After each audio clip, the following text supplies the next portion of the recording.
Welcome, horror aficionados, to another chilling journey through the twisted world of creepypasta.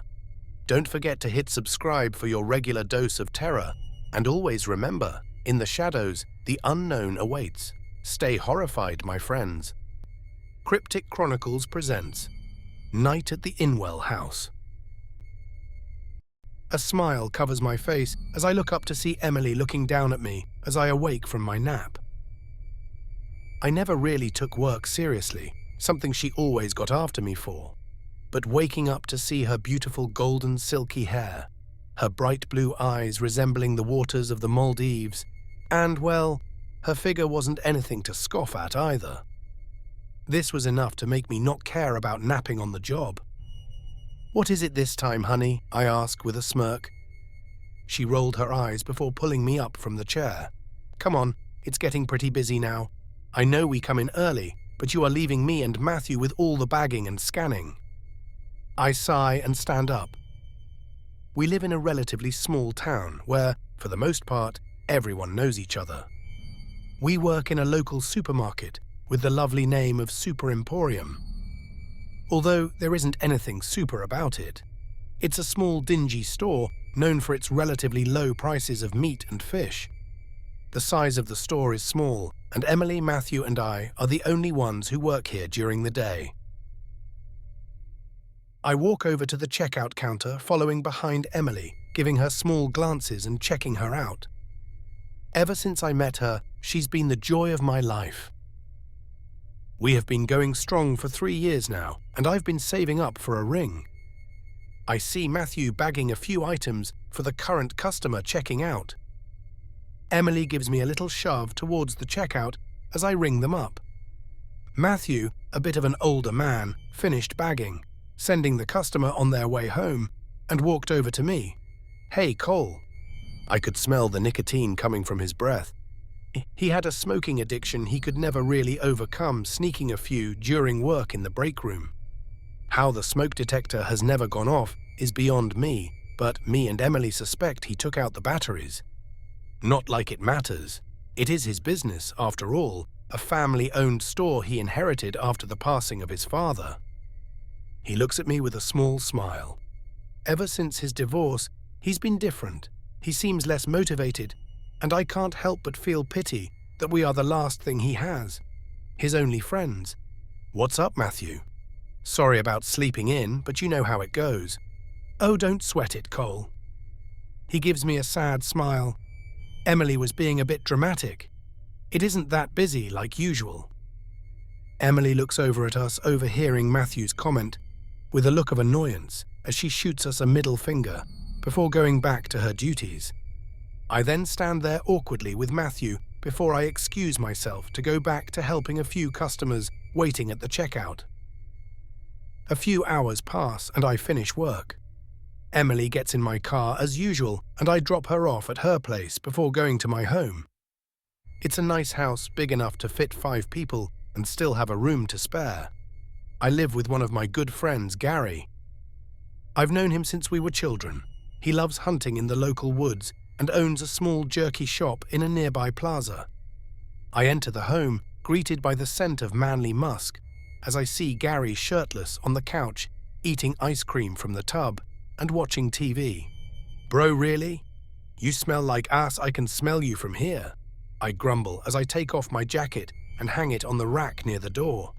"Mellow out, man. It's not a big deal." He gives me that stupid grin he does when he knows he is annoying, and besides, who gives a shit? It's just us anyways. I roll my eyes and head upstairs to change out of my work uniform and put on some pajama pants and a t-shirt before heading back down to watch some TV with Gary. We sat there in silence, only breaking it to crack jokes and make fun of the show we were watching before calling it a night. I head upstairs and give Emily a call. She quickly answers, and she already sounds tired. I can't blame her. It's late and we have to wake up early. "Hey babe," I say into the phone. "Sorry for calling late. I lost track of time watching TV with Gary." "It's fine," she mumbles into the phone before letting out a long yawn. "I am so tired I don't want to stay on the phone that long, Cole." "I understand, honey. Don't worry. We will see each other tomorrow, okay? Yeah, she said again in a tired voice. Good night, Cole. I love you. Hope you dream about me. She says in a joking manner, yet still I know a part of her meant it. Hi, yay. You know I always do. Good night, Emily. Love you too. I waited for her to hang up the phone before letting out a sigh and jumping on the bed. It's going to be a long night, I think to myself, as I close my eyes. A calming feeling washes over me as I remember the scent of Emily as I drift off to bed.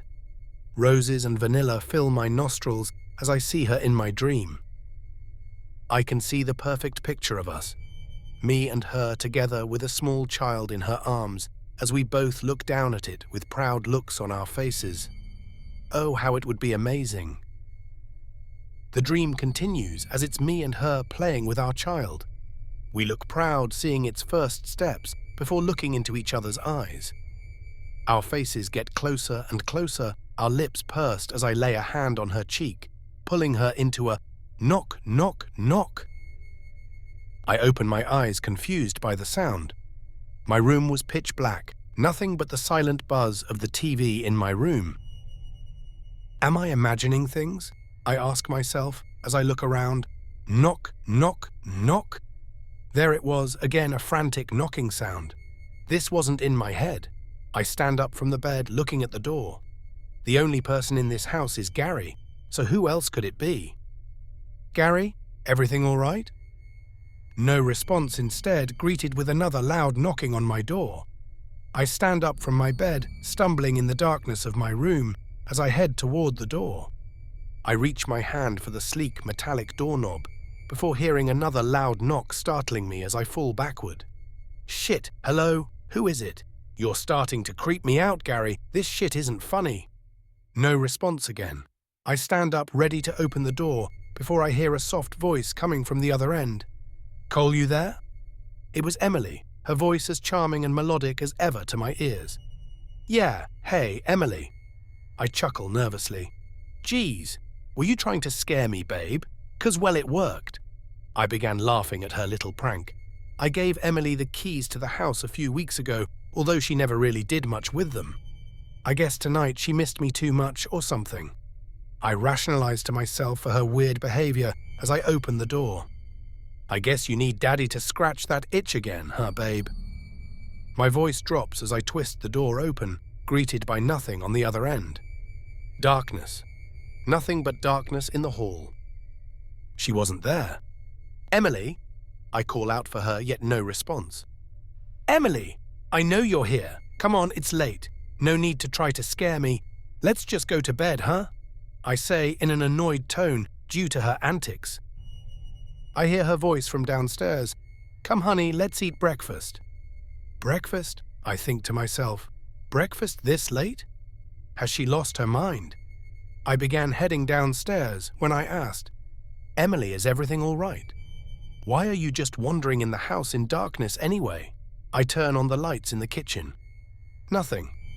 It was empty. My heart sank as I got a weird feeling in my stomach. She was here. She knocked on my door and I heard her voice clearly. What the hell was going on?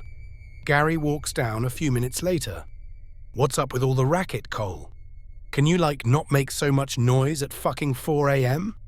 He sounded pissed, and the look on his face confirmed that thought. Did you hear her? I ask. Did you hear Emily? What? No? What the fuck are you on about, dude?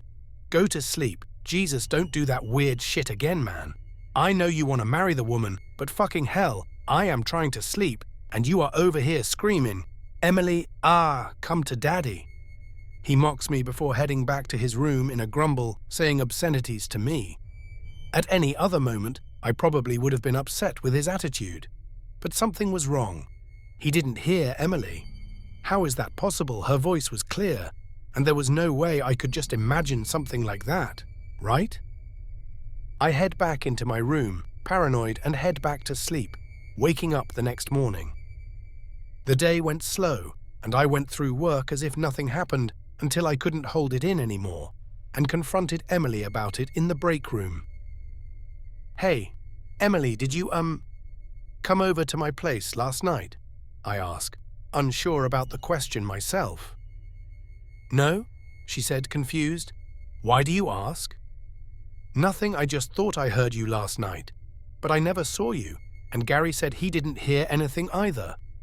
But I swear I heard you knocking on my bedroom door and talking to me." I say, a little worried now. The events of last night felt too real to be fake. I noticed that Matthew overheard our conversation as he walked over to us. "You thought you heard her, you say, but Gary said he didn't."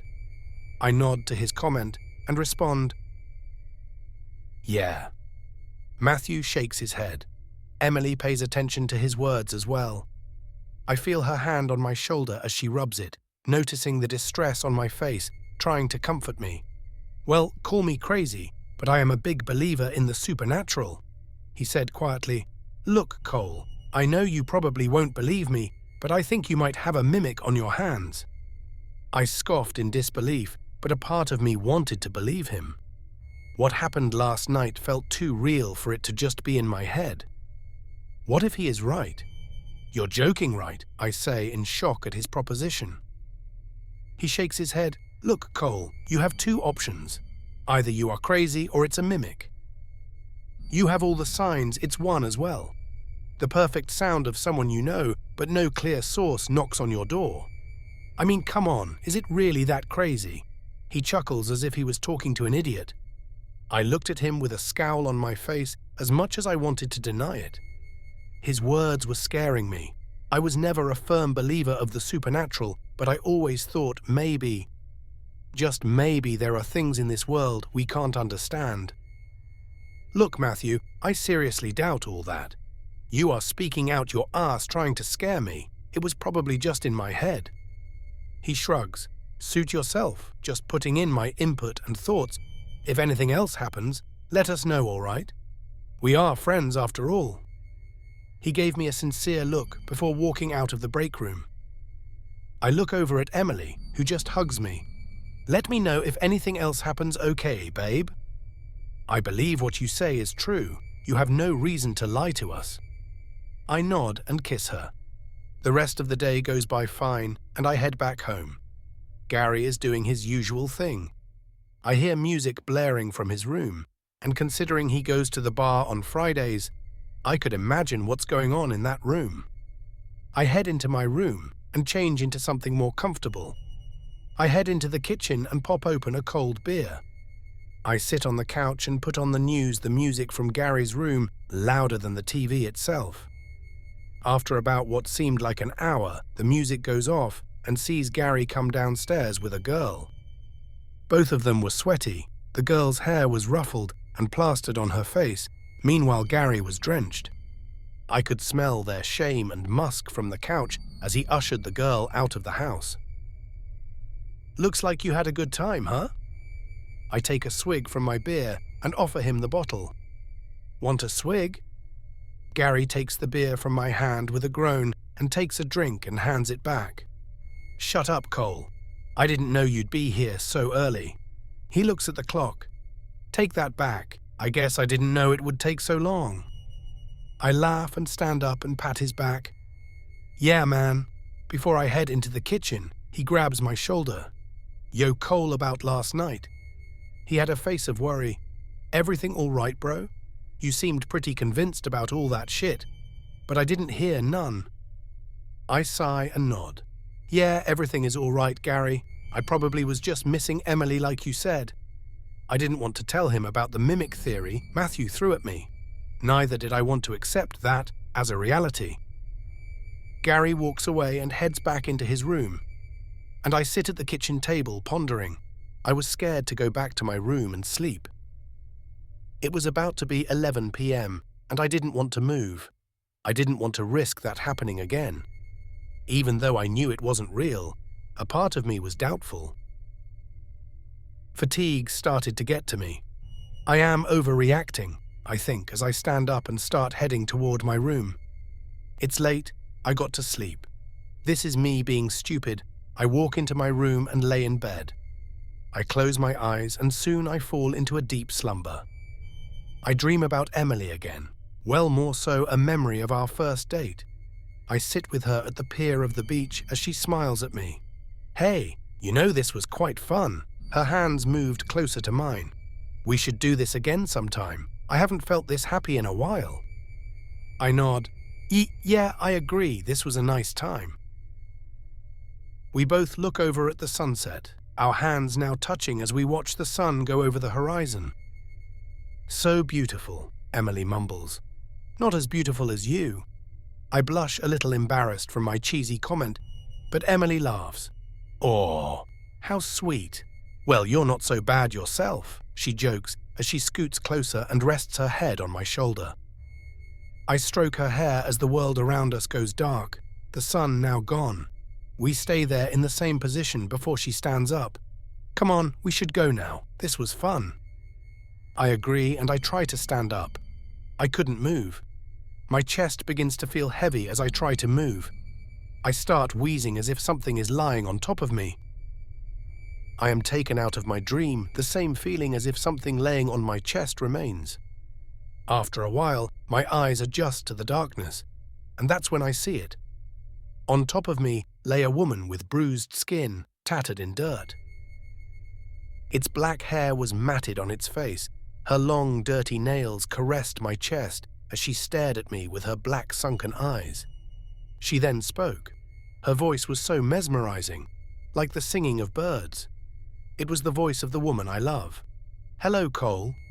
It said in Emily's voice, "I've missed you." The creature then smiled at me, her teeth crooked and black. It was appalling. I wanted to run, but I was stuck there unable to move. No matter what my brain told my body to do, it would not function. The creature, the mimic, then stood up. I noticed her belly grow and grow as if she was pregnant. I watch in horror as I watch this unfold. I see a baby begin to crown and the mimic yells.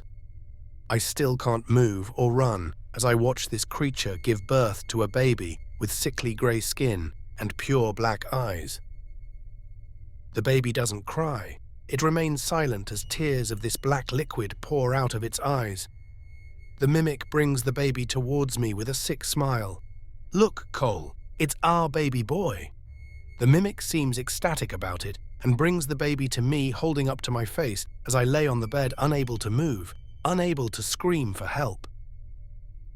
I watch as the baby turns its head to me and in a deep, demonic voice, it says, "Papa." Suddenly, the baby begins to vomit the same black fluid leaking from its eyes onto my face. I feel a burning pain as this corrosive fluid lands on me. I try to move. I try to cry, but I just can't. The baby then stops, and the mimic then throws it to the side of the room as it splats onto the wall.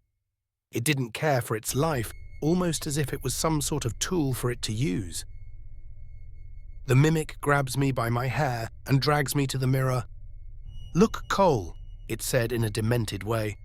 The same voice the baby had, no longer hiding its true nature and hiding behind Emily's voice. "You are as beautiful as me." I see my face in the mirror and the skin on my face flayed. I could see the muscles of my face. Parts of the muscle were completely gone, revealing the bone underneath. The mimic brushes its nails against my face and pierces my eyes. The pain was unbearable, yet I could not scream. I could feel my blood run down my body. I wanted to cry. I wanted this nightmare to be over. I just wanted my life to be normal again. The rest of what happens is a bit fuzzy. Since I was blinded, I did not know what other torture the mimic made me go through. All I was able to do was feel it, but eventually my brain just shut itself off. I awoke in the morning back in my bed. I look around, touch my face, and notice my vision is back. I look around the blood stain of the baby now gone. It was as if nothing happened. I head over to the bathroom and look in the mirror. My body was untouched. I looked around for any sign of what happened last night, but there was nothing to show for it. I head downstairs to see Gary, who immediately shoots me a weird look. "God damn, bro. Looks like you've seen a ghost," he says with a little bit of a worried look.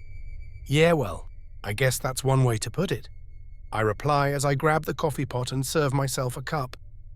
I look back at him, seeing his worried face. I want to tell him, but I am scared he will think I am crazy. It was just a bad dream, that's all, I lied, trying to give him some closure about me. Besides, I don't look that bad, just lost a little sleep, that's all. I grin and walk out of the kitchen before he could respond, not wanting to talk about it. I walk out of the house, mug in hand, and get in my car. I start driving, not knowing where I am going. I begin to break down in tears. I can't figure out what's happening to me. This thing, it won't leave me alone. I haven't said this, but I see it in the corner of my eye now, watching. As I drive, I can see it in the rear-view mirror sitting in the back seat. I can't escape it no matter what I try. It stays with me idle, waiting for me to sleep, and I hear a yell, and my tires screech to a halt as I feel my car go over a bump. I get out of my car and see a woman holding her child on the floor. I can't wrap my head around it as I look back at my car, noticing the street streaked with red tire marks on the floor. The baby's head looked abnormally flat, with blood littering the floor, like some kind of horror movie set.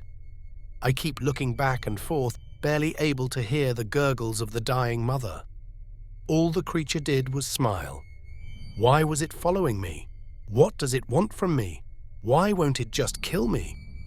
I look back at the mother and baby and am left with no other option. I get in my car and drive away. I keep driving, my mind blank, unable to believe what I just did. I didn't dare look at my rear-view mirror anymore. I knew it was there. I didn't have to look. It was breathing down my neck. After a long drive, I arrived back home, not even bothering to say hi to Gary. I run into the bathroom and lock myself in as I begin to vomit, disgusted with myself. How could I just leave those two to die? Jesus, I killed a child and its mother in a hit and run, I thought to myself as I continued to vomit. I look up at the mirror to see it behind me. The same being pretending to be the girl I love, except this time it was slightly different. It no longer looked like her, but instead a decaying corpse, too run down to even figure out how she looked prior. I turned around to face it as it stood there idle. It was missing an eye, its flesh rotten and filled with maggots and worms wriggling under the grey, paper-thin flesh. Its face bore a smile too wide for any human to manage. There were no teeth, just gums. I look away from it as I vomit again from its putrid appearance. And I feel it touch me as it whispers to me in Emily's voice.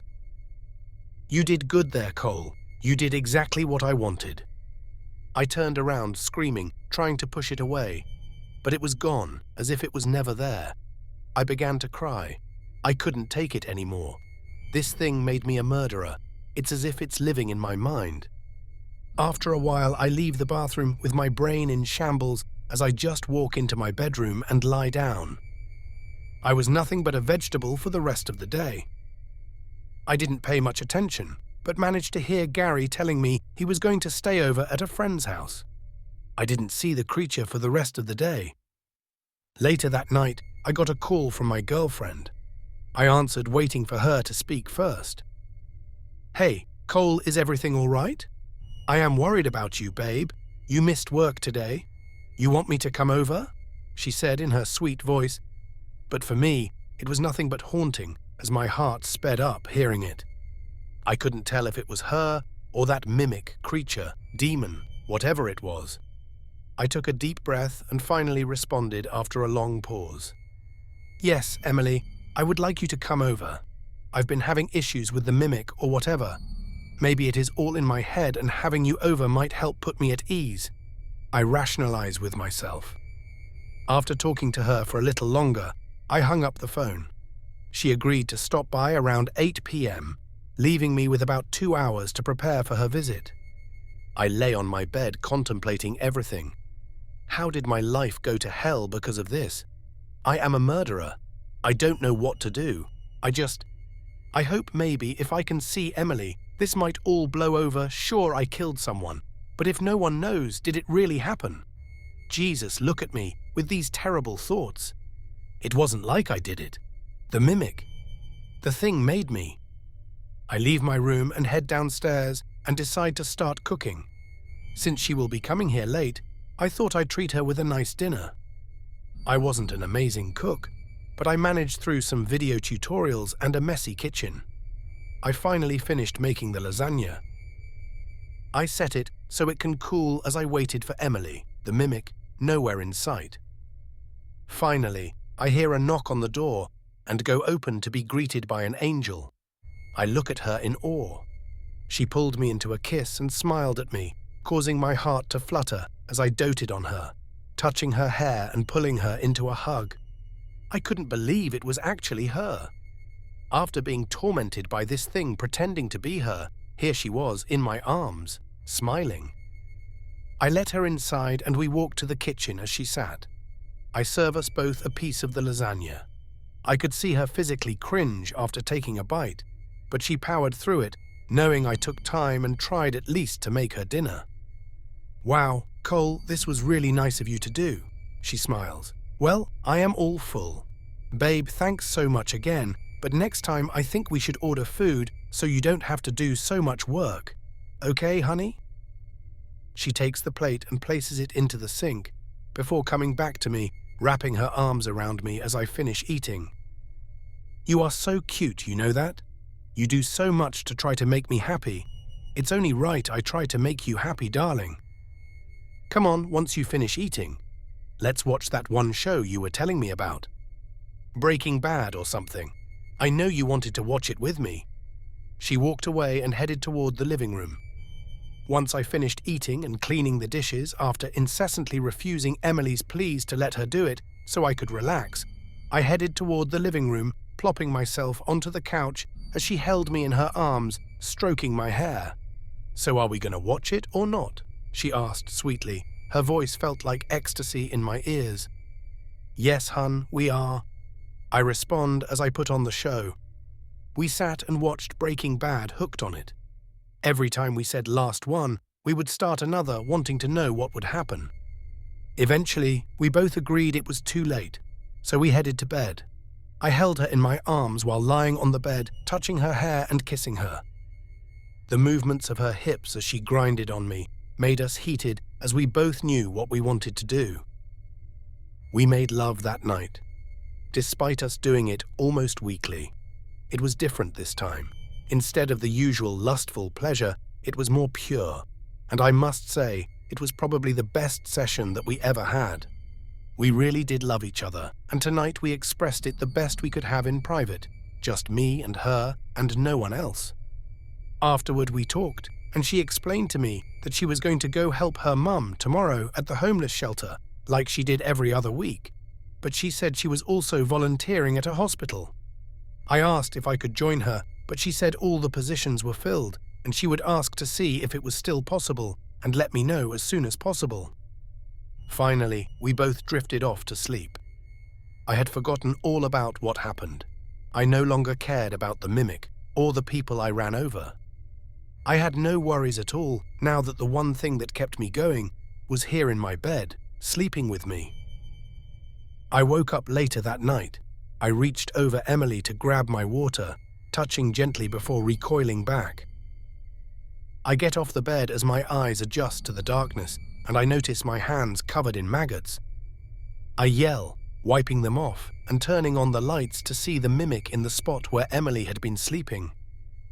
It stared at me, its eyes burning into my soul as it stood up with that smile. It looked like it did when I first met it. A woman with her skin covered in dirt and bruised, her deep black sunken eyes, and long dirty nails. "What did you do with Emily?" I yelled in fear and anger. It just stared at me silently before opening its mouth and speaking in Emily's voice. "Cole, are you okay?" "It's me, Emily," it said as it walked closer to me, reaching its long dirt hand towards me. I slap it away before punching it in the nose. I was no longer afraid of it. I was enraged. I don't know what it did to Emily, but I have had enough of its shit. I ran toward the kitchen as I heard the mimic call for my name, as it chased me still using Emily's voice. I rummaged through the drawers, looking for any weapon, before finding a large combat knife from the junk drawer that Gary probably left in there. I confront the mimic as it stares at me. Cole is everything all. I cut off the mimic when I sliced the knife toward it, leaving a gashing wound on its arm. Blood spills on the floor as I watch it writhe in pain holding its arm. Cole, what the hell is wrong with you? The mimic yells in her voice. It was trying to trick me. It still thought it could trap me, but that just left it open for another strike. I slice at it with the knife again as it lifts up its hands to protect its face, causing me to cut through her wrists and arms as I berate it with slashes from the knife. Its yells in Emily's voice pained me to my core, but I knew I couldn't stop. This was my only chance to finally dispose of this demon. I eventually cut its arms and wrists to the point they give away as it can no longer hold them up. For the first time, it had a look of fear in its eyes. Cole, please stop. You're gonna kill me. Please stop. We can talk. It yelled in her voice, but I wasn't having it. I tackle it to the floor and get on top of it as I bring down my knife into its chest over and over and over again. Its blood splatters all over me as I continue to jab the blade into its torso. I get off of her, thinking it's finally dead as I look down at its body twitching and groaning. The floor is littered with both dried and fresh blood. The room smelt like iron. I look at the knife covered in blood, my clothes drenched in the same red fluid. I look at it as it moves again, trying to drag itself. I grab it by the hair, pulling its head up, and press the knife against its neck. This was it. Finally, the horror will be over. I slowly pull the knife across its neck, savoring the sound of the flesh and muscle getting sliced, watching the blood spill out like an overflowing pool. I finish dragging the blade across a massive gash now through its neck. I drop it as I hear it gurgling while watching its last few moments alive. It was finally over. It was dead. Patient name, Cole Inwell. Occupation, store clerk. Reason for hospitalization, murder, untreated schizophrenia. Case, murdered Emily Sherman due to a psychotic episode of untreated schizophrenia. Cole believed Emily was a hallucination he calls the mimic. He was found by Gary Warner drenched in blood, standing over Emily's body. The cops were called and Cole was soon arrested, where he pleaded insanity. He was tested and put into the Sulcan Mental Institute, where he currently remains. Biopsy later reported that Emily died of excessive blood loss and organ failure. Her body was found with 46 stab wounds and a slit throat. Her family was given all the details except for one that the police department agreed to keep classified. During the biopsy, a 3-week-old fetus was found in her womb. She died pregnant. I drop the file on my desk and sigh as I grab my lab coat and head toward room 132, where Cole Inwell resides. I open the door and enter and see Cole sitting on his bed with a smile on his face. "Hello, Dr. Henderson," Cole replies, looking me dead in the eyes. "Is it time for my meds?" I nod and hand him a small paper cup with different medication and hand him a glass of water. He seemed more happy than usual. I left him in his room shortly after to go fill in some paperwork. The day went on relatively quickly. When I finally headed home, I was greeted by my dog and wife. Before I could set anything down, I received a message on my pager. Cole had taken his own life. I lay down on my couch contemplating. I had heard his story. It was tragic. If he just had the proper treatment, it all could have been prevented. But in the back of my mind, I always had a nagging feeling that what if? What if his story wasn't a lie? What if the mimic was real? I hear my wife call me from the kitchen. She died 3 years ago.